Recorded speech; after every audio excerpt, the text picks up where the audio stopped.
Welcome to another episode of the TarPack podcast. Loaded episode this week as we recap UNC versus NC State, as well as the other games, and preview UNC versus Duke. So let's get started here, reviewing the game between North Carolina and NC State. North Carolina came out with the dub, 79-70 in this one, a 9-point victory for the number 9 team in the country. Carolina played a decent game in this one, especially in the second half. First half was not good, but the second half we played well. NC State had some lucky bounces on the rim in the first half, but Carolina was able to clamp up defensively, only allowing 25 points in the second half, and played very good basketball in that second half. So, player of the game for me is going to be Armando Bacot. Excuse me, I don't even know why I said that. Harrison Ingram, 22 points, 6 rebounds, and 2 steals on the 8 for 14 shooting. Armando was okay, 4 for 12, 5 for 5 from the free throw line with 7 rebounds. Elliot Cadeau was 5 for 7. RJ Davis had a decent game. And we have decent bench production in this one. But what are your thoughts on this game from an NC State perspective? Well, first thing first, we have had a horrible season, basically, this whole year, basically. Or really the second half. We started out 5-0 in the ACC, but we really fell apart. Jaden Taylor, though, you gotta give him credit. 28 minutes, 6 for 10, 5 for 7 from 3, 22 points. DJ Horn, 8 for 19. It was a wild shot, but I mean, he still was trying out there. He did good. DJ Byrne, I mean, he really didn't do that good. And then, just like, really, I'm happy with how we played. Because, I mean, really, Carolina should have beat us by way more. I mean, Carolina really didn't do that good either for how we only lost by 9.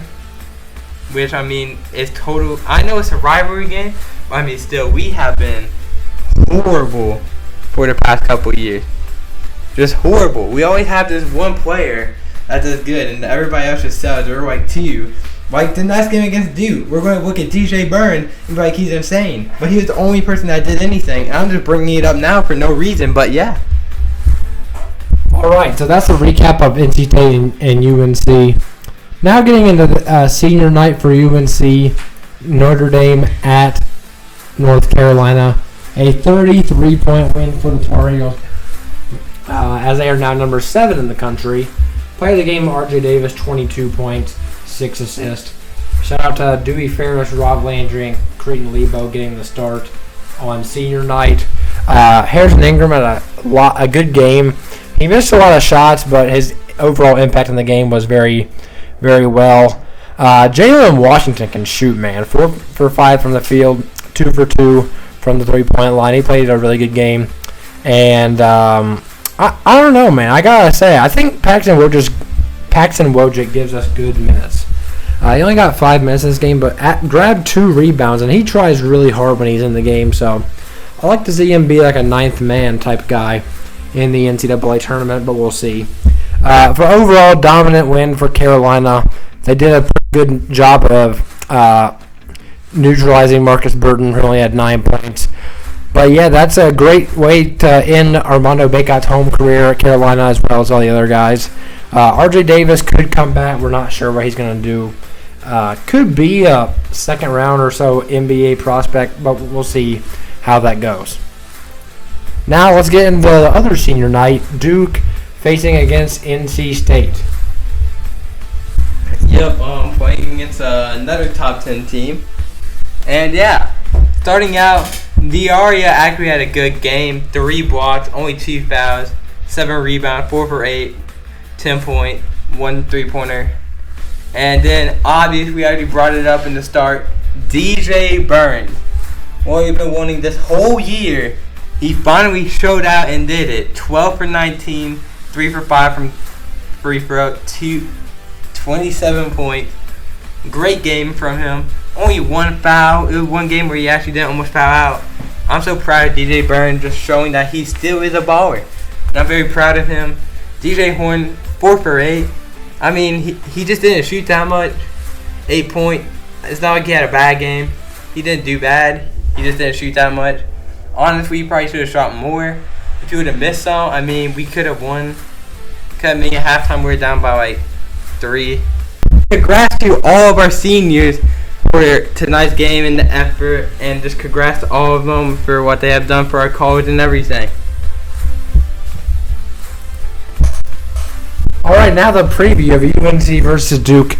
Number 7 versus number 9 in the country.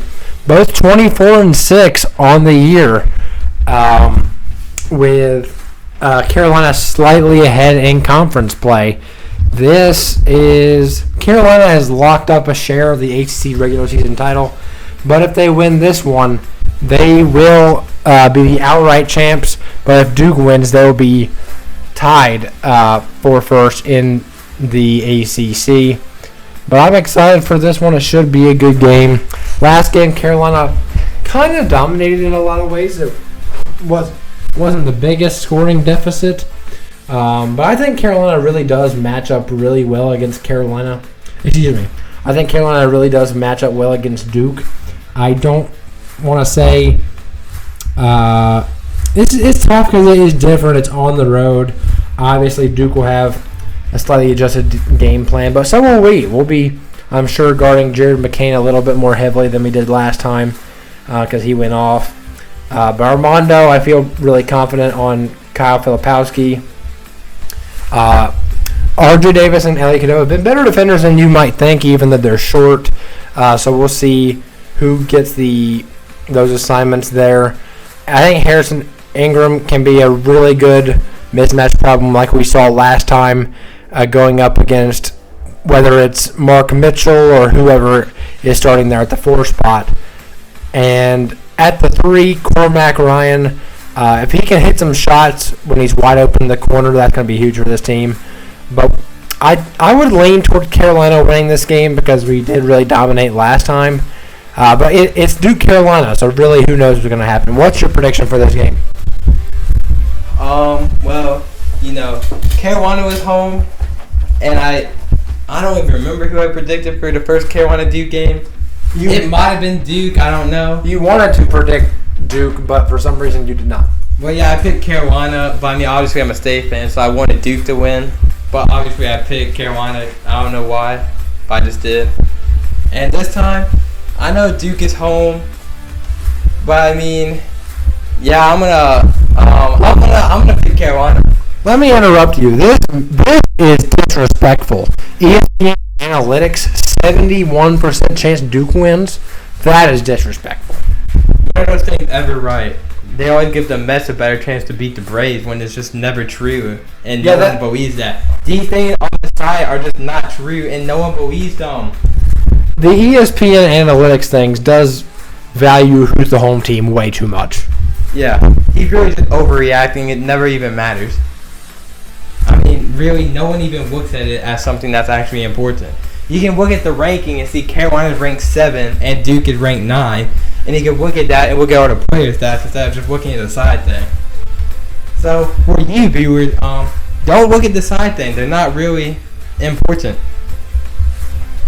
All right. Well, thank you for tuning in to this episode of the TarPack podcast. And, we got a game on Saturday, too, State versus Pitt.